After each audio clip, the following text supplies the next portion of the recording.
പിതാവിൻ്റെയും പുത്രൻ്റെയും പരിശുദ്ധാത്മാവിൻ്റെയും നാമത്തിൽ ആമേൻ. ഉൽപ്പത്തിയുടെ പുസ്തകം 3-ാം അധ്യായം 8 മുതലുള്ള തിരുവചനങ്ങൾ. വെയിലാറിയപ്പോൾ ദൈവമായ കർത്താവ് തോട്ടത്തിൽ ഉലാത്തുന്നതിൻ്റെ ശബ്ദം അവർ കേട്ടു. പുരുഷനും ഭാര്യയും അവിടുത്തെ മുൻപിൽ നിന്ന് മാറി തോട്ടത്തിലെ മരങ്ങൾക്കിടയിൽ ഒളിച്ചു. അവിടുന്ന് പുരുഷനെ വിളിച്ച് ചോദിച്ചു, നീ എവിടെയാണ്? അവൻ മറുപടി പറഞ്ഞു, തോട്ടത്തിൽ അവിടുത്തെ ശബ്ദം ഞാൻ കേട്ടു. ഞാൻ നഗ്നനായതുകൊണ്ട് ഭയന്ന് ഒളിച്ചതാണ്. അവിടുന്ന് ചോദിച്ചു, നീ നഗ്നനാണെന്ന് നിന്നോട് ആര് പറഞ്ഞു? തിന്നരുതെന്ന് ഞാൻ കൽപ്പിച്ച വൃക്ഷത്തിൻ്റെ പഴം നീ തിന്നോ? അവൻ പറഞ്ഞു, അങ്ങ് എനിക്ക് കൂട്ടിന് തന്ന സ്ത്രീ ആ മരത്തിൻ്റെ പഴം എനിക്ക് തന്നു, ഞാനത് തിന്നു. ദൈവമായ കർത്താവ് സ്ത്രീയോട് ചോദിച്ചു, നീ എന്താണ് ഈ ചെയ്തത്? അവൾ പറഞ്ഞു, സർപ്പം എന്നെ വഞ്ചിച്ചു, ഞാൻ പഴം തിന്നു. നമ്മൾക്കറിയാം, ബൈബിളിൽ ദൈവം ചോദിക്കുന്ന ആദ്യത്തെ ചോദ്യമാണ്, മനുഷ്യനോട് ചോദിക്കുന്ന ആദ്യത്തെ ചോദ്യം, ആദം നീ എവിടെയാണ്? Where are you Adam? നമ്മൾ കാരണവന്മാർ മക്കളോട് ചോദിക്കും, നീ എവിടെയായിരുന്നു ഇത്രയും നേരം? ഈ ഒരു ചോദ്യം നമ്മുടെ ജീവിതത്തിൽ പലപ്പോഴും നമ്മൾ ചോദിക്കുന്നതാണ്. വൈകി വരുന്ന മക്കളോട് ചോദിക്കും, ഫോൺ വിളിച്ച് ചോദിക്കും, എവിടെ എത്തി? ഈ ഒരു ചോദ്യം നമ്മൾ എപ്പോഴും ചോദിക്കുന്നുണ്ട്. ഒരേ ചോദ്യം പല ടോണിൽ ചോദിക്കുമ്പോൾ, പല അവസരങ്ങളിൽ ചോദിക്കുമ്പോൾ അതിൻ്റെ അർത്ഥം മാറുകയാണ്. സ്നേഹമുള്ളവരെ, ഈ ചോദ്യത്തെ ആധാരപ്പെടുത്തിക്കൊണ്ട് ബൈബിളിൽ ദൈവം മനുഷ്യനോട് ചോദിക്കുന്ന അന്നും ഇന്നും എന്നും നമ്മളുടെ വ്യക്തിപരമായ ജീവിതത്തിലും കുടുംബജീവിതത്തിലുമൊക്കെ പൗരോഹിത്യ ജീവിതത്തിലുമൊക്കെ ചോദിക്കുന്ന 3 ചോദ്യങ്ങളെക്കുറിച്ച് നമുക്ക് ധ്യാനിക്കാം. അതിലൊന്നാമത്തെ ചോദ്യം ഇതാണ്, ആദം നീ എവിടെയാണ്? റൊണാൾഡ് റോൾഹൈസറിൻ്റെ ദ ഹോളി ലോങ്ങിങ് എന്ന് പറയുന്നൊരു ബുക്കുണ്ട്. ഇതിനകത്ത് വളരെ ഹൃദയസ്പർശിയായ ഒരു അനുഭവം രേഖപ്പെടുത്തിയിരുന്നത് പ്രകാരമാണ്. വിദേശ രാജ്യങ്ങളിൽ നടക്കുന്ന ഒരു സംഭവമാണ്. ആ സംഭവത്തിൽ പറയുന്നത് പ്രകാരമാണ്, അവിടെ പുരുഷന്മാരുടെ മാത്രം ഒരു പാർട്ടി നടക്കുകയാണ്. പുരുഷന്മാർ മാത്രം. അപ്പം വിവാഹിതരായവരുണ്ട്, അവിവാഹിതരായവരുമുണ്ട് പുരുഷന്മാർ. ഇവരുടെ പാർട്ടി നടക്കുമ്പോൾ റിസപ്ഷനിൽ സ്വീകരിക്കാനിരിക്കുന്ന ഒരു സുന്ദരിയായ യുവതിയാണ്.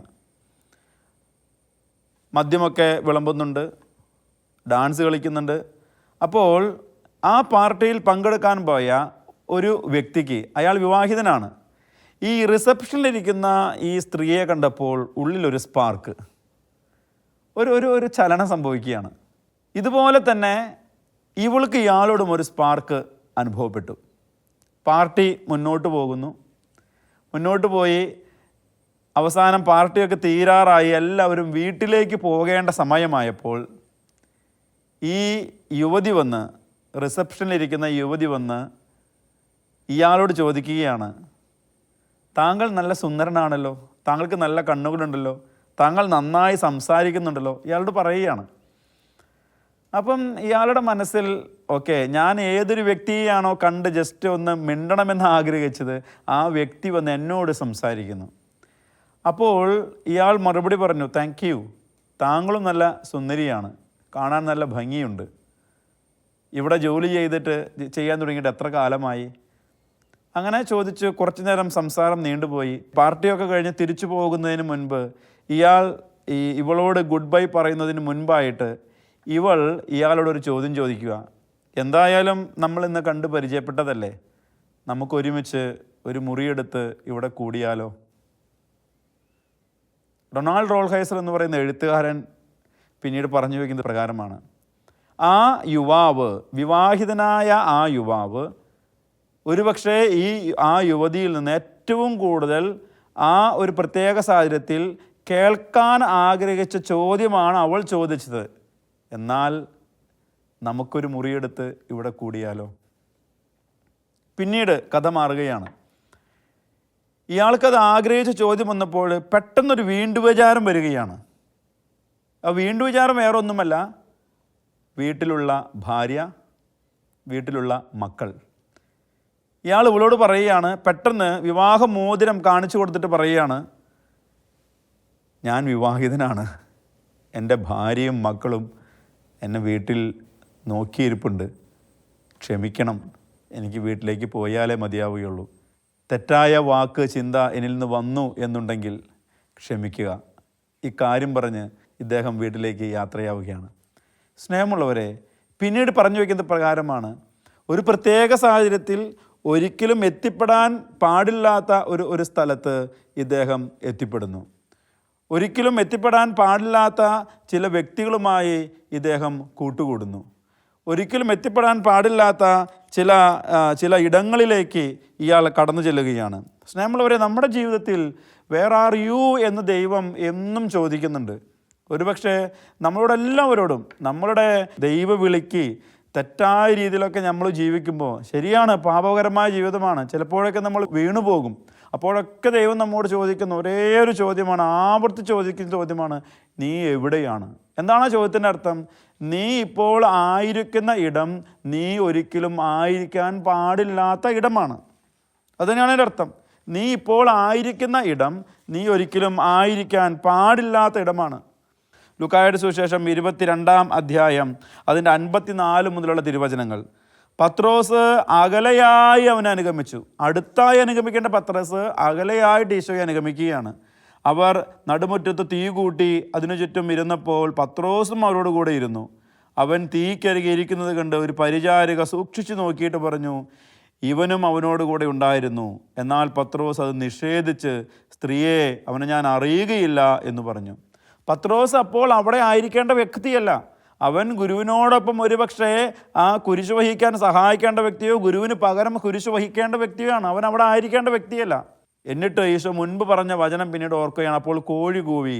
അപ്പോൾ പത്രോസ് നോക്കിയപ്പോൾ ഗുരു തന്നെ നോക്കുന്നതായിട്ട് കാണുന്നു. അവൻ്റെ അവസാനത്തെ വചനം ലൂക്കായുടെ സുവിശേഷം 22-ാം അധ്യായം 61-62 വചനങ്ങൾ ഇപ്രകാരം പറയുകയാണ്.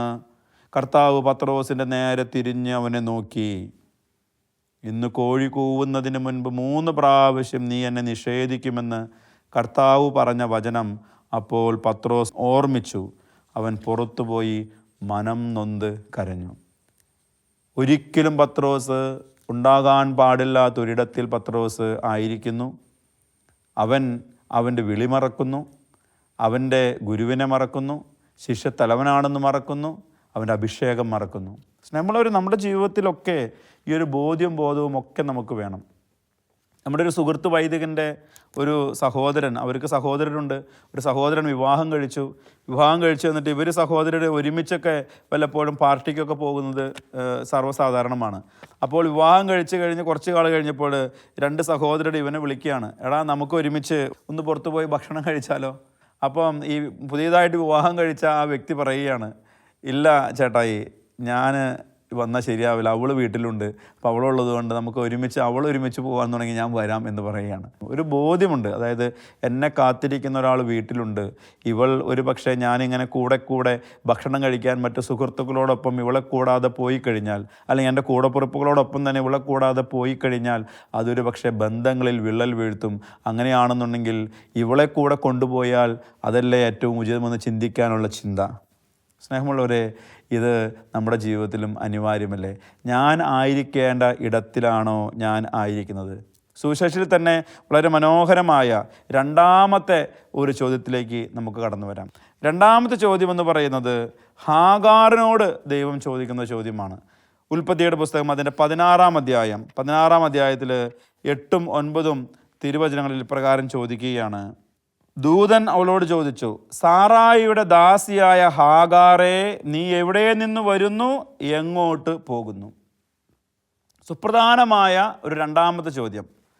ഹാഗാറേ, നീ എവിടെ നിന്ന് വരുന്നു, എവിടേക്ക് പോകുന്നു? ഹാഗാർ നമുക്കറിയാം അബ്രാഹാമിൻ്റെയും സാറായുടെയും ദാസിയാണ്. അബ്രാഹാമിൻ്റെയും സാറായുടെയും കുടുംബത്തിൽ വേല ചെയ്യുന്നവരാണ്. അബ്രാഹാമിന് മക്കളില്ലാത്തത് കൊണ്ട് ഭാര്യയായ സാറായി തന്നെ പറയുകയാണ്, ദാസിപ്പെണ്ണിനെ പ്രാപിക്കുക, ദാസിയായ ഹാഗാറിനെ പ്രാപിച്ച് എനിക്ക് വേണ്ടി ഒരു കുഞ്ഞിനെ അവളിൽ നിന്ന് കൊണ്ടുവരിക എന്നുള്ളത്. അങ്ങനെ അബ്രാഹാം ദൈവത്തിൻ്റെ വാക്ക് നിഷേധിച്ച് ഭാര്യയുടെ വാക്ക് സ്വീകരിച്ച് ഹാഗാറിലൂടെ ഒരു കുഞ്ഞിന് ജന്മം കൊടുക്കുവാനുള്ള പരിശ്രമത്തിലാണ്. ഹാഗാർ ഗർഭിണിയാകുന്നു. ഹാഗാർ ഗർഭിണിയായപ്പോൾ സാറായിക്ക് ഹാഗാറിനോട് അസൂയ തോന്നി. അങ്ങനെ അസൂയ തോന്നിയപ്പോൾ ഈ ഗർഭവതി ആകുന്നതിന് മുൻപുള്ള സ്നേഹം പരിഗണനയും ഒന്നും തന്നെയില്ല. ഇവൾ എന്നേക്കാൾ മുൻപ് കുഞ്ഞിന് ജന്മം കൊടുത്ത് എൻ്റെ ജീവിത പങ്കാളിയെ തട്ടിയെടുക്കുമോ, എൻ്റെ ജീവിത പങ്കാളിക്ക് ഇവളോടായിരിക്കുമോ കൂടുതൽ സ്നേഹം, കൂടുതൽ ഇഷ്ടം എന്നൊക്കെ തോന്നി സാറായി ഇവളെ പീഡിപ്പിക്കാനും വേദനിപ്പിക്കാനും തുടങ്ങിയപ്പോൾ മരുഭൂമിയിലേക്ക് ഹാഗാർ ഇങ്ങനെ ഒളിച്ചോടുകയാണ്. ജീവൻ വേണ്ട എന്ന് കരുതി ഒളിച്ചോടുകയാണ്. ഒളിച്ചോടുന്ന സമയത്താണ് ദൈവദൂതൻ പ്രത്യക്ഷപ്പെട്ട് അവളോട് പറയുന്നത്, സാറായിയുടെ ദാസിയായ ഹാഗാറെ, നീ എവിടെ നിന്ന് വരുന്നു, എവിടേക്ക് പോകുന്നു? അവൾ പ്രതിവചിച്ചു. ഉൽപ്പത്തിയുടെ പുസ്തകം 16:8 തിരുവചനം. അവൾ പ്രതിവചിച്ചു, ഞാൻ യജമാനത്തിയായ സാറായിൽ നിന്ന് ഓടിപ്പോവുകയാണ്.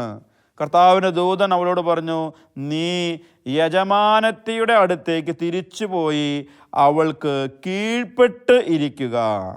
സ്നേഹമുള്ളവരെ, ഇതാണ് വചനം എന്ന് പറയുന്നത്. പിന്നീട് വചനം പറയുന്ന പ്രകാരമാണ്, എണ്ണിയാൽ തീരാത്തവണ്ണം അത്ര അധികമായി നിന്റെ സന്തതിയെ ഞാൻ വർദ്ധിപ്പിക്കും. നീ ഒരു ആൺകുഞ്ഞിനെ പ്രസവിക്കും, അവന് നീ ഇസ്മയേൽ എന്ന് പേരിടുക. ഇസ്മയേൽ എന്ന വാക്കിൻ്റെ അർത്ഥം ദൈവം കേട്ടു എന്നാണ്. സ്നേഹമുള്ളവർ, ഈ ഒരു ചോദ്യം നമ്മൾ പലപ്പോഴും ചോദിക്കും, നീ എവിടെ നിന്ന് വരുന്നു, എവിടേക്ക് പോകുന്നു? അതായത് നമ്മളുടെ ഉറവിടം എവിടെ നിന്നാണ്, ഞാൻ ആരാണെന്നും ഞാൻ എവിടേക്ക് പോകുന്നുവെന്നുമുള്ള ഒരു ചിന്ത എപ്പോഴും നമുക്ക് വേണം. ഞാനൊരു പുരോഹിതനാണെന്നുള്ള ചിന്ത എനിക്കെപ്പോഴും വേണം. കുടുംബജീവിതം നയിക്കുന്നവരെ എനിക്കൊരു ജീവിത പങ്കാളിയുണ്ട്, എനിക്കൊരു മകനുണ്ട്, എനിക്കൊരു മകളുണ്ട് എന്നുള്ളൊരു ചിന്ത എപ്പോഴും വേണം. ഞാൻ എവിടെ നിന്ന് വരുന്നു, എവിടേക്ക് പോകുന്നു? ഹാഗാർ പെട്ടെന്ന് ദാസിയാണ്, ഞാൻ സാറായുടെ ദാസിയാണെന്നുള്ള ചിന്ത മറക്കുകയാണ്. അബ്രാഹത്തിൻ്റെ കുഞ്ഞിനെ ഉദരത്തിൽ വഹിച്ചപ്പോൾ ഒരുപക്ഷെ ഹാഗാറിനും ഇങ്ങനെ ഞാൻ ഏതോ ഒരു വലിയ വ്യക്തിയാണെന്നുള്ളൊരു ചിന്ത, ഇനി ഈ കുടുംബത്തിൻ്റെ അവകാശി എൻ്റെ ഉദരത്തിൽ വസിക്കുന്ന, എൻ്റെ ഉദരത്തിൽ രൂപം കൊണ്ട ഈ കുഞ്ഞാണ് എന്ന് ഒരുപക്ഷെ ഹാഗാർ ചിന്തിച്ചിരിക്കാം. അതുകൊണ്ടാണ് ദൈവദൂതൻ ഹാഗാറിനെ ഓർമ്മപ്പെടുത്തുന്ന ആ വിളി, ആ ചോദ്യം ഇതാണ്, സാറായുടെ ദാസിയായ ഹാഗാറെ, നീ ആരാണെന്ന് നീ മറക്കരുത്. നീ ഉദരത്തിൽ അബ്രാഹത്തിൻ്റെ കുഞ്ഞിനെ ചുമക്കുമ്പോഴും നീ ഓർക്കണം, നീ സാറായേക്കാൾ ഉപരിയല്ല, നീ അവളുടെ ദാസി തന്നെയാണ്. അതുകൊണ്ട് നീ വന്നിടത്തേക്ക് തിരിച്ച് പോവുക, വന്നിടത്തേക്ക് തിരിച്ച് പോവുക. സ്നേഹമുള്ളവരെ, ഇത് വലിയ ഒരു ദൂതാണ്. നമ്മളായിരിക്കുന്നിടത്തേക്ക് തിരിച്ചു പോകുക. ധൂർത്തുപുത്രൻ്റെ ഉപമ നമ്മൾ കാണുന്നില്ലേ? ധൂർത്തുപുത്രൻ്റെ ഉപമയിൽ അവൻ വന്നിടത്തേക്ക്, അവൻ പന്നിക്കൂട്ടിൽ കഴിയേണ്ട ഒരു വ്യക്തിയല്ല, അവന് തെറ്റുപറ്റി, കുറവുകൾ പറ്റി. പക്ഷെ അവൻ വസിക്കേണ്ട ഇടമെന്ന് പറയുന്ന അപ്പൻ്റെ ഭവനത്തിൽ, സ്വഭവനത്തിൽ, പിതൃഭവനത്തിലാണ്. ഈ ഒരു ബോധ്യമാണ് അവന് ലഭിക്കുന്നത്. അവൻ മനസാന്തരപ്പെട്ടു എന്ന് പറയുമ്പോൾ അവന് സുബോധമുണ്ടായി എന്നാണ് സുവിശേഷം പറയുക. ലൂക്കായുടെ സുവിശേഷത്തിൽ നമ്മൾ കാണുന്നുണ്ടല്ലോ. ലൂക്കായുടെ സുവിശേഷം 15-ാം അധ്യായത്തിൽ നമ്മൾ കാണുന്നുണ്ട്, അവന് സുബോധം വന്നു. സുബോധം വരുമ്പോൾ അവൻ തിരിച്ച് വീട്ടിലേക്ക് പോകുന്നു. സ്നേഹമുള്ളവരെ, നമ്മൾ വന്നത് എവിടെ നിന്ന്, നമ്മളിപ്പോൾ ആയിരിക്കുന്നത് എവിടെ, ഇനി തിരിച്ചു പോകേണ്ടത് എവിടേക്ക്, ഈ ഒരു ചിന്തയാണ് ആത്മീയതയിൽ വളരുവാൻ നമ്മളെ പ്രേരിപ്പിക്കുന്ന ഒരു ചിന്ത. സ്നേഹമുള്ളവരെ, വീഴ്ച പറ്റും, ആർക്കും പറ്റും, എനിക്കും നമുക്കും നിങ്ങൾക്കും ഒക്കെ വീഴ്ചകൾ പറ്റും. നമ്മളെല്ലാവരും നടക്കുന്ന വഴിയിൽ മനുഷ്യരെന്ന രീതിയിൽ വീഴുന്നവരാണ്. ചെയ്തു പോയ പാപങ്ങളിൽ ബലഹീനത മുഖേന വീണ്ടും വീണ്ടും വീഴുന്നവരാണ്. എന്നാൽ നമുക്ക് വീണ്ടും തിരിച്ചു നടക്കുവാനുള്ള കഴിവ്, ശക്തി, ആ ദൈവിക അനുഭവം നമുക്ക് സ്വന്തമാക്കിയാൽ നമുക്ക് സ്വന്തമാക്കണം. അതിനുവേണ്ടിയാകണം നമ്മുടെ പ്രാർത്ഥന എന്ന് പറയുന്നത്. ഇതാണ് രണ്ടാമത്തെ ചോദ്യം, നീ എവിടെ നിന്ന് വരുന്നു, എവിടേക്ക് പോകുന്നു എന്നുള്ള ചോദ്യം. സ്നേഹമുള്ളവരെ, മൂന്നാമത്തെ ഒരു ചോദ്യം പറയുന്നത് പ്രകാരമാണ്. അത് പുതിയ നിയമത്തിലേക്ക് വരാം. നമുക്ക് പുതിയ നിയമത്തിലേക്ക് വരുമ്പോൾ ലൂക്കായുടെ സുവിശേഷം 24-ാം അധ്യായത്തിൽ, ലൂക്കായുടെ സുവിശേഷം 24-ാം അധ്യായത്തിൽ എമ്മാവൂസിലേക്ക് പോയ ശിഷ്യന്മാരോട് ഈശോ ചോദിക്കുന്ന, ഉദ്ധിതനായ ക്രിസ്തു പ്രത്യക്ഷപ്പെട്ട് ചോദിക്കുന്ന ഒരു ചോദ്യമുണ്ട്. ലൂക്കായുടെ സുവിശേഷം 24-ാം അധ്യായം അതിൻ്റെ 15 മുതലുള്ള തിരുവചനങ്ങൾ. യേശുവും അവിടെ അടുത്തെത്തി അവരോടൊപ്പം യാത്ര ചെയ്തു. എന്നാൽ അവനെ തിരിച്ചറിയാൻ കഴിയാത്ത വിധം അവരുടെ കണ്ണുകൾ മൂടപ്പെട്ടിരുന്നു. അവൻ അവരോട് ചോദിച്ചു, ലൂക്കാ 24:17, അവൻ അവരോട് ചോദിച്ചു, എന്തിനെക്കുറിച്ചാണ് നിങ്ങൾ സംസാരിക്കുന്നത്? ഇതൊരു സുപ്രധാനമായ ചോദ്യമാണ്. എന്തിനെക്കുറിച്ചാണ് നമ്മൾ സംസാരിക്കുന്നത്? സ്നേഹമുള്ളവരെ, നമ്മുടെ ജീവിതത്തിൽ, ഈ ശിശുമാരുടെ ജീവിതത്തിൽ എന്നതുപോലെ ശിശുമാരുടെ ജീവിതത്തിൽ ഒരു ദുരന്തം സംഭവിച്ചു. എന്തായിരുന്നു ആ ദുരന്തം? ആ ദുരന്തം എന്ന് പറയുന്നത്, അവർ വിശ്വാസമർപ്പിച്ച യേശു കൊല്ലപ്പെട്ടു. ഇനി അങ്ങോട്ട് പ്രത്യാശയില്ല. പിന്നീട് ഒരു പക്ഷേ അവർ സംസാരിച്ചുകൊണ്ടിരുന്നത് യേശുവിനെ കുറിച്ച് കുറ്റം പറഞ്ഞതായിരിക്കാം. ചിന്തിക്കേണ്ട ഒരു കാര്യം, നമ്മൾ 2-3 വ്യക്തികൾ ഒരുമിച്ച് കൂടുമ്പോൾ ഏത് വിഷയമാണ് നാം ഏറ്റവും കൂടുതൽ സംസാരിക്കുന്നത്? ഇതൊരു വലിയൊരു നെഗറ്റീവ് എനർജി ശക്തമായിട്ട് നമുക്ക് വരുന്നതാണ്. ഏതൊരു വിഷയമാണ് നമ്മൾ സംസാരിക്കുന്നത്, നമ്മൾ 2-3 പേർ ഒരുമിച്ച് കൂടുന്നിടത്ത് ഇന്ന് എവിടെയാണ് സംസാരിക്കുന്നത്? ഇന്ന് പല ഭവനങ്ങളിൽ ഊണുമേശയിലിരുന്ന് വൈദികരുടെ കുറ്റം പറയുന്നു, സമർപ്പിതരുടെ കുറ്റം പറയുന്നു, കുടുംബക്കാരുടെ കുറ്റം പറയുന്നു. സ്നേഹമുള്ളവരെ, ഈ തെറ്റായ കാര്യങ്ങൾ പറയുമ്പോൾ തന്നെ അവിടെ നെഗറ്റിവിറ്റി അവിടെ വ്യാപരിക്കുകയാണ് ചെയ്യുന്നത്. ഇവർ സംസാരിച്ചുകൊണ്ട് പോകുന്നത് ഈശോ മരിച്ചു, ഇനി എല്ലാം നിരാശയുടെ സംസാരം തന്നെയാണ് ഇവരിൽ. എന്നിട്ട് ഈശോ അവരുടെ കൂടെ വന്നപ്പോൾ എന്തുകൊണ്ട് അവർക്ക് സംസാരത്തിൻ്റെ വിധം മാറി? ഈശോ അവരുടെ കൂടെ വന്നപ്പോൾ അവർ അതുവരെ സംസാരിച്ച കാര്യങ്ങളല്ല, ഈശോ അവരോട് പ്രത്യാശ നിർഭരമായ കാര്യങ്ങൾ സംസാരിക്കാനായിട്ട് പ്രേരിപ്പിക്കുന്നു. എന്തായിരുന്നു അത്? രക്ഷാകര ചരിത്രം അവരെ ഓർമ്മപ്പെടുത്തുന്നു. അവൻ പീഡകൾ സഹിക്കുമെന്നും അവൻ കൊല്ലപ്പെടുമെന്നും 3-ാം നാൾ ഉയർക്കുമെന്നും ഒക്കെ അവൻ പറഞ്ഞത് നിങ്ങൾ ഓർക്കുന്നില്ലേ? ഈ വചനത്തിൽ നടന്ന കാര്യങ്ങൾ, അതായത് പ്രത്യാശ നൽകുന്ന കാര്യങ്ങൾ മുഴുവനും ഈശോ അവരെ പഠിപ്പിക്കുകയാണ്. പ്രത്യാശ നൽകുന്ന കാര്യങ്ങൾ മുഴുവൻ അവരെ പഠിപ്പിക്കുന്നു. എന്നിട്ട് അപ്പം മുറിക്കുന്നു. ആ അപ്പം മുറിച്ചപ്പോൾ അവർക്ക് മനസ്സിലായി, ഞങ്ങൾ സംസാരിച്ചതൊന്നും കാമ്പില്ലാത്ത കാര്യമായിരുന്നു. എന്നാൽ ഈശോ ഞങ്ങളുടെ ജീവിതത്തിൽ വന്നപ്പോൾ പ്രത്യാശ നൽകുന്ന കാര്യങ്ങൾ ഞങ്ങൾക്ക് സംസാരിക്കുവാൻ കഴിഞ്ഞു. അങ്ങനെ ആ പ്രത്യാശ നിറഞ്ഞ സാഹചര്യത്തിൽ അവർ അപ്പത്തിൽ ഈശോയെ കണ്ട് അപ്പം മുറിച്ചപ്പോൾ അവരുടെ കണ്ണുകൾ തുറക്കപ്പെട്ടു. അവർക്ക് മനസ്സിലായി, ഇത് നസ്രായനായ ഈശോ തന്നെയാണ്, ഉദ്യതനായ ക്രിസ്തുവാണ് ഞങ്ങളുടെ കൂടെ നടന്നത് എന്ന്. അതുകൊണ്ട് അവരെന്തു ചെയ്തു? എമ്മാവൂസിലേക്കുള്ള യാത്ര മതിയാക്കി തിരിച്ച് ജെറുസലേമിലേക്ക് യാത്രയാകുന്നു. സ്നേഹമുള്ളവരെ, ഒരു 3-ാമത്തെ ചോദ്യത്തിൻ്റെ ഉത്തരം എന്ന് പറയുന്നത് പ്രകാരമാണ്. നമ്മുടെ സംസാരം, ചില സംസാരങ്ങൾ നമ്മളെ തിന്മയിലേക്ക് നയിക്കുന്നതാണ്. ഈ സംസാരം നിർത്തിയാൽ മാത്രമേ തിരിച്ച് ബന്ധങ്ങളിലേക്കും വ്യക്തികളിലേക്കും ഒക്കെ നമുക്ക് നടക്കുവാനായിട്ട് സാധിക്കുകയുള്ളൂ. ഞാൻ 3 ചോദ്യങ്ങളെന്നാണ് പറഞ്ഞത്.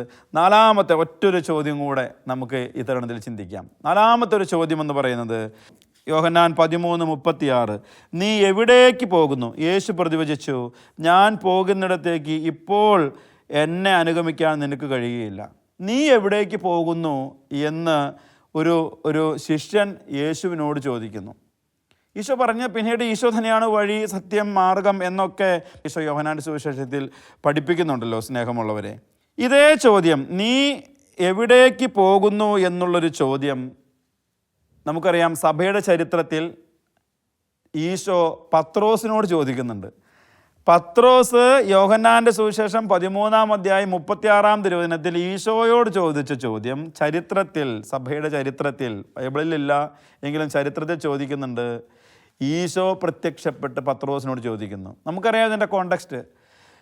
റോമായിൽ മതപീഡനം വന്നപ്പോൾ ഒളിച്ചോടുന്ന പത്രോസ്, കുരിശുമരണത്തെ ഭീതിയോടെ കണ്ട പത്രോസ് ഒളിച്ചോടിയ പത്രോസിന് മുൻപിൽ ഉദ്ധിതനായ ക്രിസ്തു പ്രത്യക്ഷപ്പെട്ട് ചോദിക്കുന്നുണ്ട്, കോ വാദീസ്, നീ എവിടേക്ക് പോകുന്നു? ഈ ചരിത്രത്തിലുള്ളൊരു ചോദ്യമുണ്ട്.